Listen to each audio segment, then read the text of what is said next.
I'm perfectly comfortable drawing 8. Dave's aggressive approach of an 8% withdrawal rate, it could work in an all-stock portfolio in a bull market. I think it's very dangerous. I think it should be lowered to at least 3%. Susie's methodology of a 4% distribution rate, and maybe as low as 3%, she says, it works well from a more conservative stance in the event of a bear market during the early years of one's retirement. You can see our dilemma. Who's right? Retirement planning is just not a one-size-fits-all. Think about it like a custom-made suit. What fits perfectly on one person, it may not fit perfectly on the next.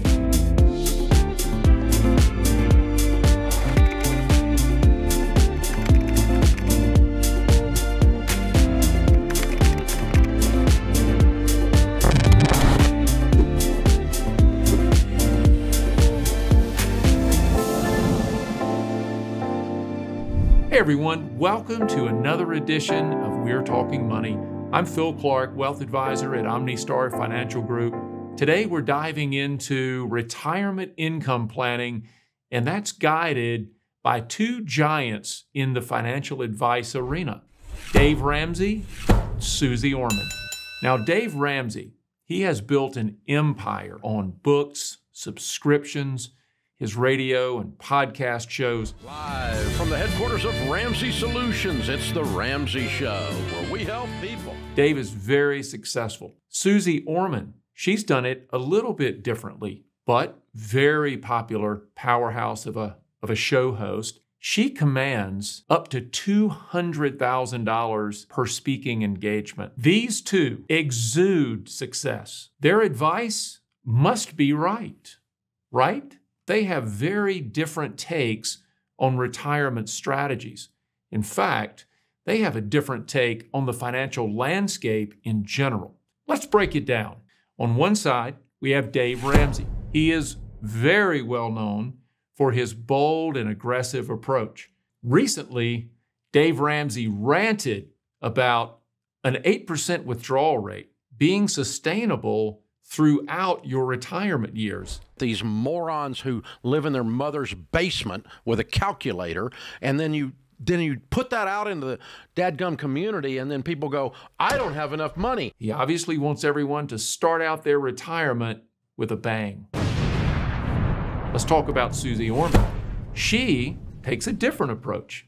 In fact, she recommends a maximum 4% withdrawal rate during retirement. It's when you are invested in the stock market today and you are taking out 4% a year to live on, you're going to find yourself in big time trouble. She also uses a formulaic process to decide what amount of your portfolio should be invested in stocks. Suze says if you subtract your age from the number 110, you'll come up with the appropriate amount of stock allocation for your portfolio. So, for example, a 65-year-old who subtracts their age from 110 would assume that a 45% allocation to stock is perfect for them. So says Suze. For me, other things matter just as much, if not more. You can see our dilemma. The question is, who's right? It's simple. 8 is what's left over. All these goobers out there have always put this 4% crap in the market. Why is it that stupid, though? It's too low. What about the 4% rule today? I think it doesn't work anymore. I think it's very dangerous.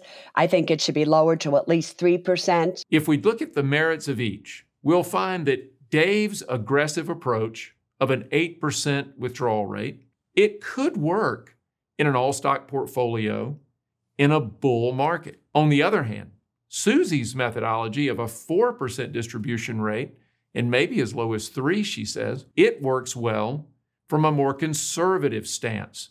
It serves as a great safety net in the event of a bear market during the early years of one's retirement. But the fact of the matter is, no one can call a bull or a bear market. They certainly can't do it consistently. So if you don't know when a bull or a bear is about to occur, it makes sense that this style of investing literally leaves you on potential for extreme outcomes. Either you're super low on your income or you're super high on your income. My point is simple. Retirement planning is just not a one-size-fits-all. Think about it like a custom-made suit. What fits perfectly on one person, it may not fit perfectly on the next. So how do you know which approach is right for you? Well, this is where a good financial planner or wealth advisory team comes into play. Of course, Ramsey and Orman will tell you, just listen to what they say, everything will be okay. Save the cost of an advisor. You don't need one of those. You can do it just following our tips. What's wrong with that logic?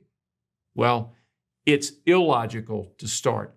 These powerhouses can offer some very valuable insight, but they can't cover all the bases.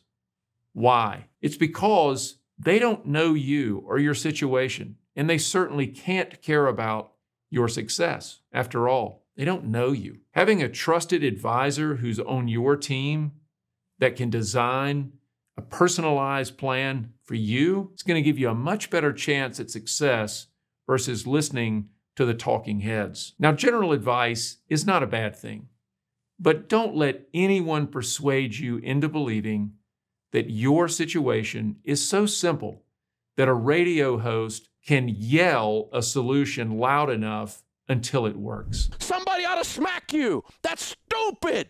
It's stupid. The journey to financial freedom, it's more of a marathon. It's not a sprint. And retirement planning, that is no exception. So whether you're following Ramsey's bold footsteps or Suze Orman's more cautious path, talk to an advisor, get a second opinion.